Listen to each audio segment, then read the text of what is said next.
형제들아, 내 마음에 원하는 바와 하나님께 구하는 바는 이스라엘을 위함이니 곧 그들로 구원을 받게 함이라.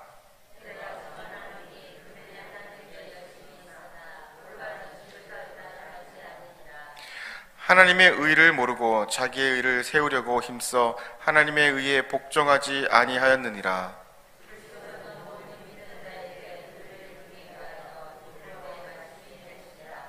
모세가 기록하되 율법으로 말미암는 의를 행하는 사람은 그 의로 살리라 하였거니와.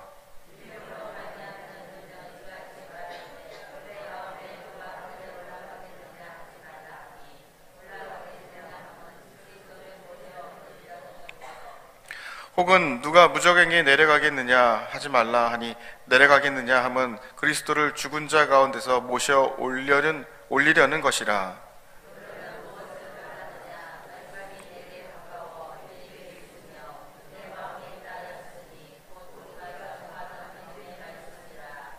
내가 만일 내 입으로 예수를 주로 시인하며 또 하나님께서 그를 죽은 자 가운데서 살리신 것을 내 마음에 믿으면 구원을 받으리라.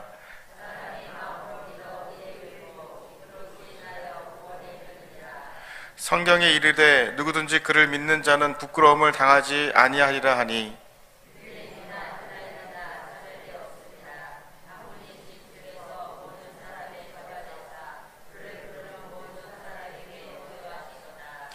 누구든지 주의 이름을 부르는 자는 구원을 받으리라. 아멘. 2년 전에 미국이 아프가니스탄을 이제 철수하면서 그때 바로 이제 탈레반이 아프가니스탄 지역을 다시 점령했다는 소식을 들은 적이 있습니다. 특히 이제 아프가니스탄 사람들은 이 탈레반을 피해서 탈출하려고 비행기에 매달렸다가 이륙하는 과정에서 비행기에서 떨어져서 죽는 그런 영상을 본 적이 있는데, 그 당시 굉장히 충격적이었습니다. 그 뉴스를 이제 채웠던 그 내용이 뭐냐면 탈레반은 얼마나 잔혹한지, 극단적이고 잔혹한지를 드러내는 것이었습니다. 특히 여성들에게는 얼마나 무지막지한지를 이제 보여주고 있는데요. 저는 그 뉴스를 보면서 탈레반이라는 조직이 무엇인가. 근데 다시 한번 저는 놀란 게 뭐냐면 탈레반 모습 속에서 종교인들의 모습과 겹치는 모습이 어느 정도 있기 때문입니다. 여러분, 탈레반들의 모습들 그 자체들 보면은 경건한 신앙인들이었습니다. 탈레반이라는 뜻은 학생이란 뜻입니다. 학생. 그래서 그들은 이슬람의 율법을 공부하는 사람들이고 그 율법을 삶으로 그대로 살려고 하는 그런 사람들이었죠. 그 열심을 보자면, 그 하나만 따지고 보자면 정말 신앙적인 어떤 견고함이 대단한 것입니다. 잘못된 믿음을 추구한 그 믿음의 내용이 잘못된 것이지 신앙의 모습 그 자체는 정말 대단하고 또 우리가 추구하는 신앙의 모습과 어느 정도 닮아 있다 할 수 있습니다. 그래서 경악스러운 것이죠. 잘못된 방향성을 지닌 그런 신앙, 본질에서 이탈한 그런 신앙은 처음엔 비슷한 것 같지만 끝에 가서 완전히 잘못된 열매를 맺게 되는 것입니다. 이 기사를 보고 나서 저도 그런 생각을, 나도 나의 신앙도 저렇게 잘못될 수 있구나. 진리가 자유롭게 하는데 내가 자유롭지 못하고 성도들을 자유롭지 하지 않고 올가매는 건 아닌가, 그런 목회를 내가 하는 건 아닌가 한번 돌아봤습니다. 그렇습니다. 우리도 탈레반처럼 될 수 있습니다. 우리가 신앙인이라면 반드시 생각해 봐야 된다는 것이죠. 이게 너무 심한 얘기 아닌가라고 생각할 수 있는데 그렇지 않습니다. 우리가 진짜 열심으로 하는 사람들 중에서 이단으로 넘어간 사람들이 있고요, 열심으로 하는 신앙생활하는 사람 중에서 교회를 분란시키고 신앙을 왜곡하는 사람들이 많이 있습니다. 교회라는 공동체를 사업체처럼 운행하고요, 교회라는 공동체를 공공성을 잃어버리고 많은 사회로부터 지탄받는 그런 교회들을 종종 보게 됩니다. 그럼 무엇이 어떻게 잘못되면 우리가 이 거룩한 교회가, 우리 신앙이 탈레반처럼 변질될 수 있는가? 그 물음의 답을 오늘 말씀에서 바울 사도가 우리에게 주고 있습니다. 2절 말씀을 한번 읽어보겠습니다. 시작. 내가 증언하노니 그들이 하나님께 열심히 있으나 올바른 지식을 따른 것이 아니니라. 아멘. 예. 열심이죠. 열심이 있으나. 예. 사도 바울에게 늘 안타까운 대상이 있다면은 이스라엘이었습니다. 그들은 열심으로 보자면 누구보다도 지지 않을 그런 사람들이었습니다. 근데 문제는 그들의 신앙의 동기가 잘못되었다는 거죠.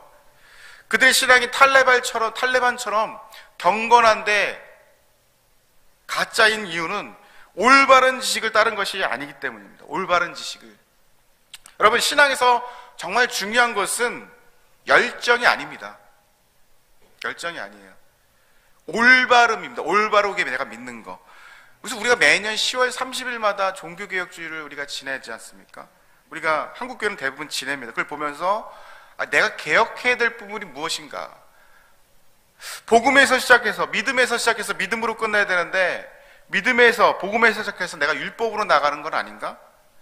내가 좀 더 신앙생활하면서 내가 좀 더 자연스러워지고 자유로워지고 나다워지는 것이 아니라 뭔가 자꾸 흉내내려고 그러고 뭐 집단의 어떤 룰에 따라가려고 하고만 하고, 그죠? 그렇게 된다면 우리의 삶은, 우리 신앙은 우리를 더욱더 건강하지 않은 모습으로 나가게 한다는 것이죠. 여러분, 어그러진 길에서 질주하는 것보다 바른 길에서 비틀비틀 걷는 게 낫다라고 많이 얘기하지 않습니까? 올바르지 않는데 잘못된 동기로 열심히 믿는 것은 결국 건강하지 않다라는 것이죠. 자기 자신에게도, 우리 가족에게도, 이웃에게도 본이 되지 않는다라는 것이죠. 리더십에 대해서 어떤 신문의 칼럼을 제가 본 적이 있습니다. 4가지 유형의 리더십이 있다 그러는데, 여러분 들어보신 적 있어요? 똑부, 똑개, 멍부, 멍게, 이렇게 4가지인데, 여러분 똑부는 뭡니까? 똑부러지는 부지런한 지도자다. 예, 가장 좋죠. 그 다음에 똑개는 똑똑한데 게으른 지도자. 달란트는 있어요. 은사도 있어요. 근데 게을러요. 그리고 멍부는 뭡니까? 멍청한데 부지런해요. 예. 멍청하면 좀 더 부지런해야 되는데 그러지도 않은 거예요. 멍게는 멍청하면서 게으른 것이죠. 예. 이 넷 중에서 가장 나쁜 지도자가 뭐라고 생각하십니까? 하나입니다. 하나. 사지선. 예. 멍부죠. 멍부. 멍청한데 부지런하면 공동체를 엉망으로, 다른 방향으로 이끌어가는 겁니다. 사람들 오도하고 혼란스럽게 합니다.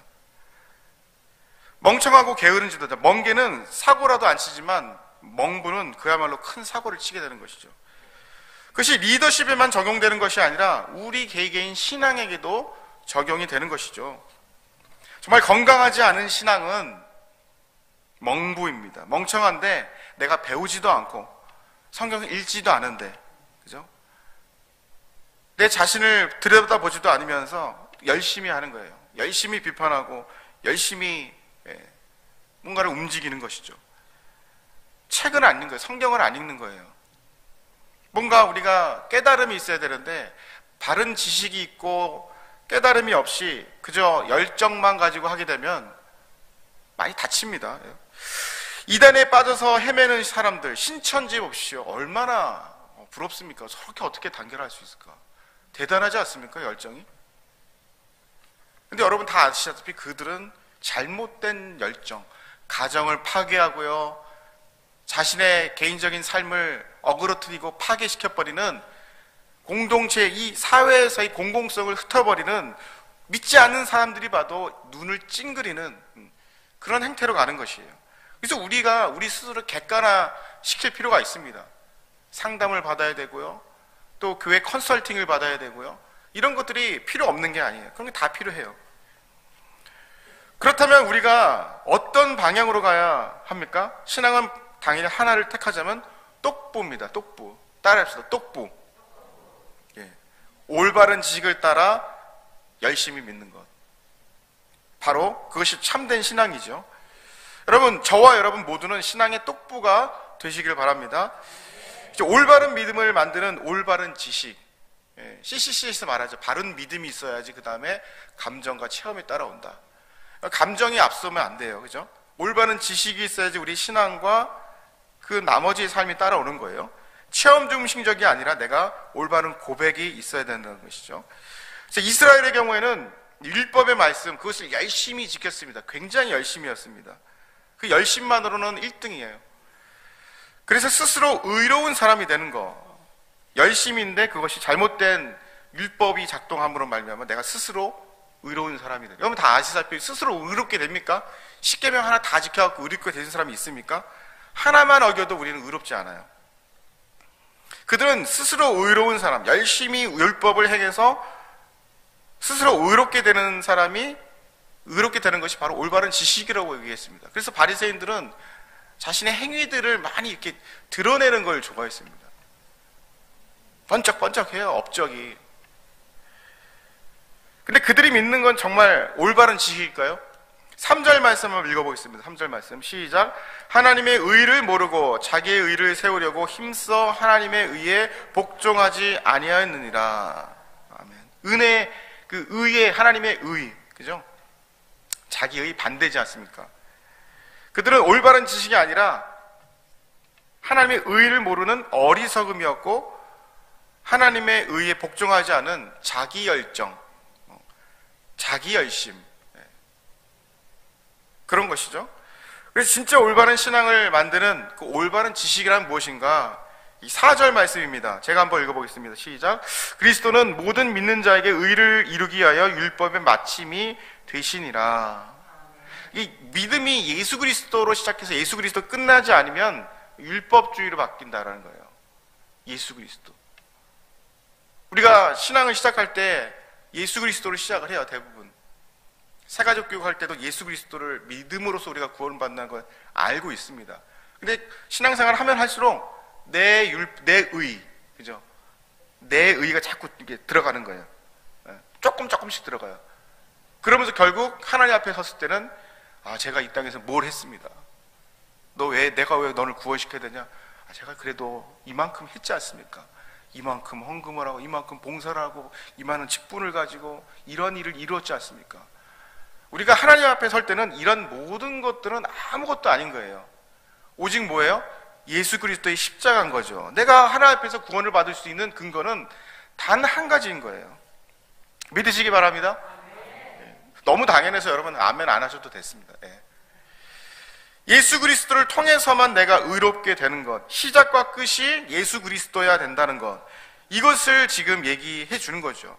율법의 마침이 율법이 아니라 예수 그리스도가 돼야 된다. 나는 아무것도 드러낼 것이 없어. 내가 어느 학교를 나오고 내가 어느 교회에서 사역을 하고 얼마나 많은 것들을 이루었는지, 이런 것들은 아무것도, 오히려 고백할 것은 죄만 짓다 왔습니다. 주님, 너무나 부족합니다. 하나님의 은혜입니다. 은혜를 자랑하는, 하나님의 의를 자랑하는 신앙이 진짜 신앙이라는 것이죠. 그래서 신앙이라는 것은 어려운 것 같은데 어렵지 않다는 거예요. 너무나 간단해서 이것들을 보면 사람들이 이거 매력적이지 않다는 거죠. 뭔가를 내가 열심히 하고 고상한 걸 해야만 뭔가를 주어지는 그런 패턴에 익숙했기 때문에 믿음으로만 구원받는다? 누구나 들어갈 수 있는 것, 누구나 들어갈 수 있는 회사, 누구나 들어갈 수 있는 학교가 매력적일까요? 이 땅에서는 그렇지 않을 수 있죠. 근데 믿음의 세계는 누구나 구원받을 수 있는 거예요. 내 공로를, 내 율법을, 내 자랑을 내려놓게 되면은.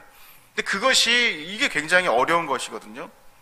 예수 그리스도를 믿기만 하면 너는 의롭게 되는 거야. 아무런 조건도 요구도 없습니다. 시작점이 바로 그것이어야 우리가 건강한 신앙이 될 수 있죠. 그 위에 우리가 어떤 것들을 봉사할 수 있고 하나님께 드릴 수 있고 섬길 수 있는 것입니다.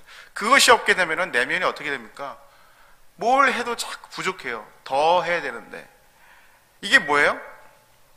율법주의입니다. 율법주의. 내가 뭘 해야 하나님께서 감동을 하시고 나에게 뭘 주시고.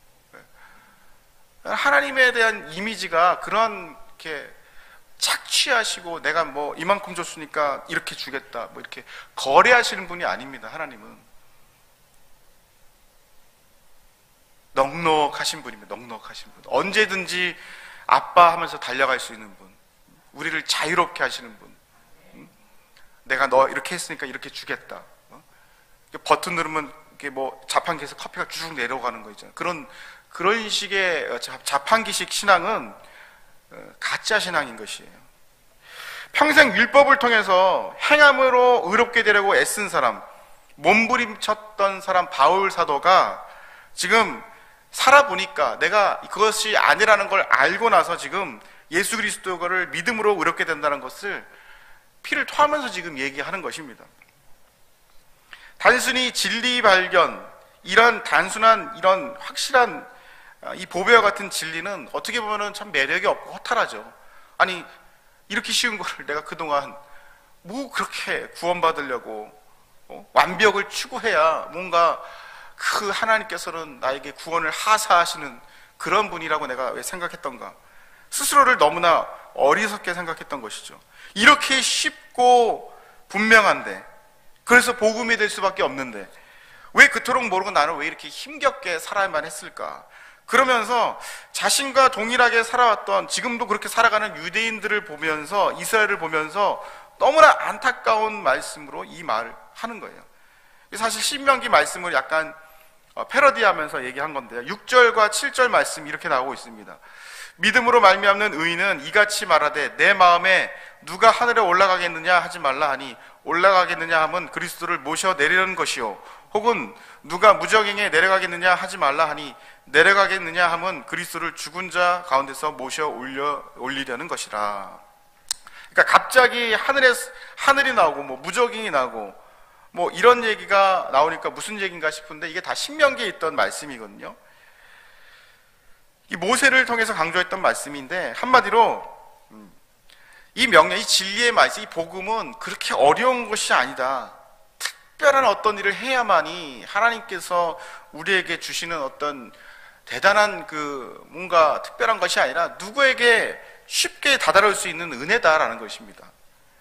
여러분, 가장 귀한 거는 다 은혜로 주어집니다. 공기, 가족, 물. 우리가 숨쉬기 위해서 얼마나 많은 노력을 해야 됩니까?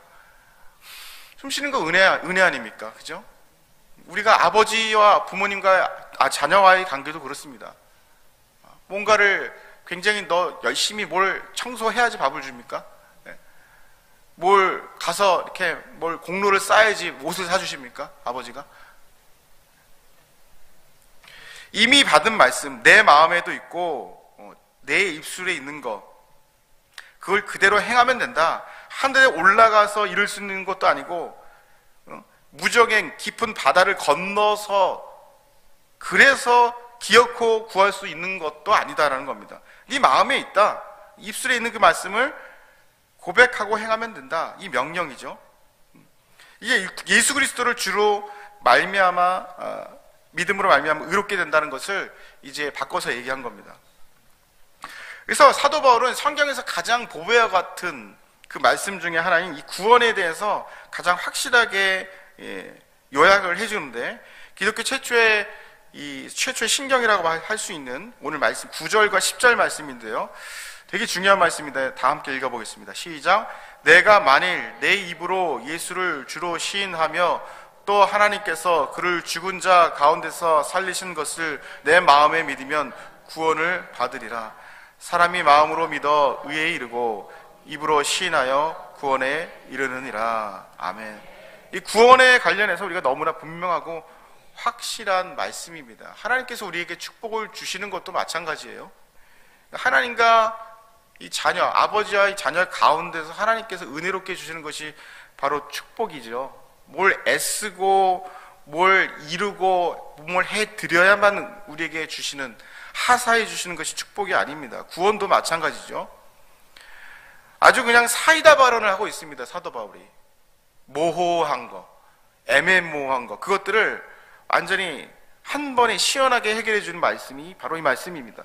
여러분, 이 말씀을 암송하면 좋겠습니다. 저도 한때 이 구원과 관련해서 참 고민했던 사람입니다. 모태신앙인데 너무 이거 쉽게 얻는 거 아니야? 뭔가 열심히 하고 남들보다 경쟁해서 쟁취를 해야 하나님께서 딱 주시는 어떤 구원이어야만 내가 뭔가 자긍심도 있고 뭔가 자랑을 할 수 있는데, 그런 게 아니거든요. 근데 보면은 내가 뭔가 올바르고 완벽하게 살고 그래야 좀 착하고 다 받아주고 너그럽고 해야 하나님께서 좀 구원을 받은 사람처럼 보이는데 전혀 그런 것 같지 않거든요. 근데 많이 흔들리고 했는데 결국은 이 말씀에 무너졌습니다. 그죠? 아, 내가 똑바로 살고 착하게 살아봤자 얼마나 착하게 살냐, 얼마나 완벽하게 도덕적인 삶을 살겠느냐.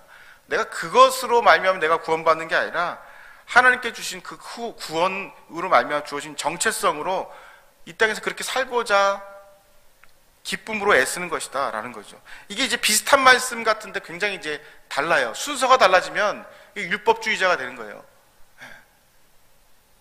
바른 순서가 되면 어떻게 돼요? 내 자신에 대해서 너그럽고 다른 사람들에 대해서도 너그럽게 되는 것이죠. 이 말씀으로 우리가 고민이 해결된 겁니다. 예수 그리스도가 하나님의 아들이시고 나를 위해서 십자가에 죽으셨다는 거, 이거를 내가 객관적으로 그리고 내 마음 가운데 객관적으로 주관적으로 믿고 입으로 시인하면, 영적으로 선택하기만 하면 된다라는 겁니다. 내가 뭔가 감정적인 그런 어떤 울림이나 사도 바울과 같은 그런 신비로운 체험이 있어야만 이르게 되는 그런 진리, 이 구원이 아니라는 거죠.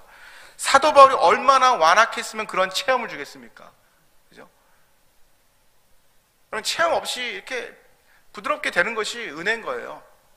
뭔가 고난이 있어야만이 우리가 변화되는 것은 그것보다 자연스럽게 되는 것이 더 좋은 것이죠.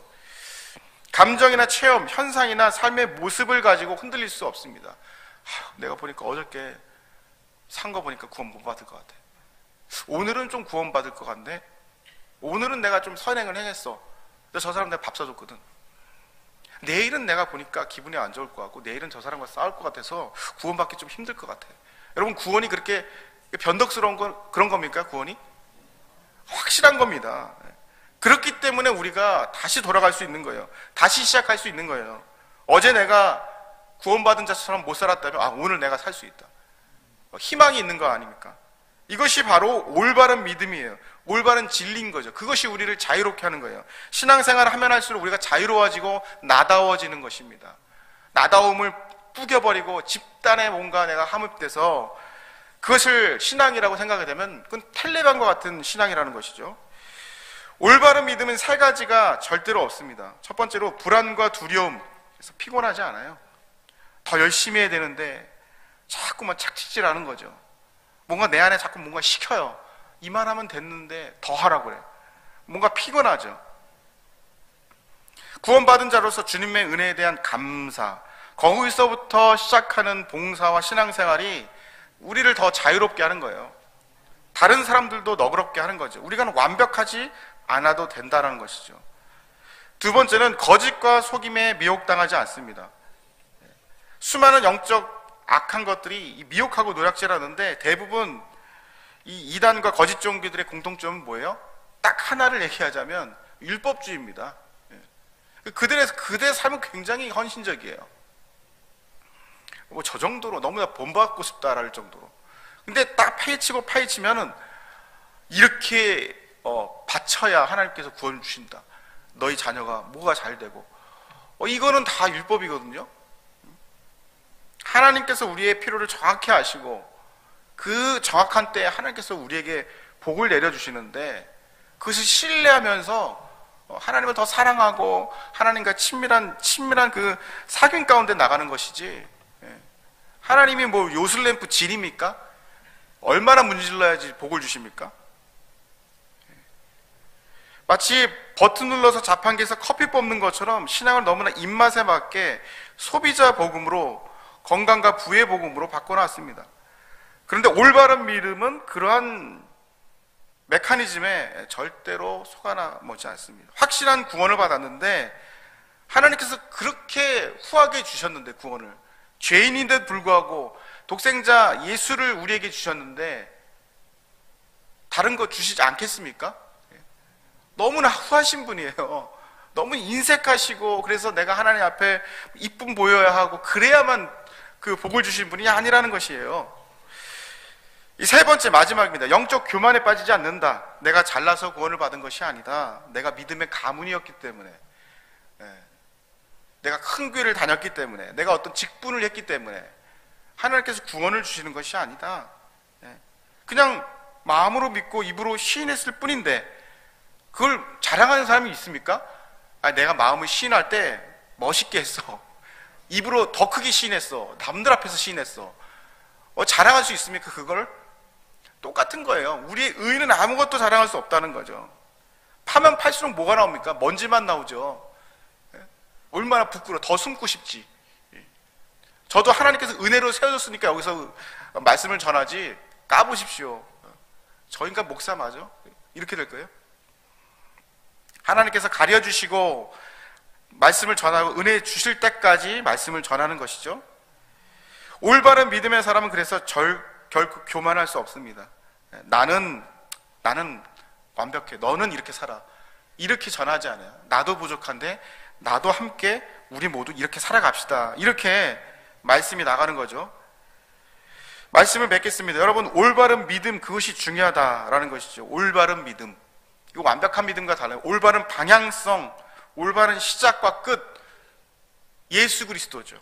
우리의 신앙은 결코 탈레반과 같이 될 수 없습니다. 자유를 착취하고, 그죠? 뭔가 그 안에서 열심을 울거내려고 하는 그런 것들은 우리를 더 건강하지 않은 방향으로 나가는 것이죠. 오직 나를 위해 십자가를 죽으신 예수님, 그 대속의 은혜를 붙잡고 늘 그 믿음을 입으로 시인하고 우리가 삶으로 살아가면서 아름답고 바른 신앙인으로 주님은 우리를 그 신앙으로 가길 원하시는 거예요. 엎어져도 좋고 넘어져도 좋지만 그 길이 올바른 방향성인 것이죠. 그것이 바로 예수 그리스도의 복음이라는 것이죠. 그 신앙의 길로 저와 여러분이 낙오하지 않고 끝까지 가시는 그런 은혜가 있기를 주님의 이름으로 축원합니다.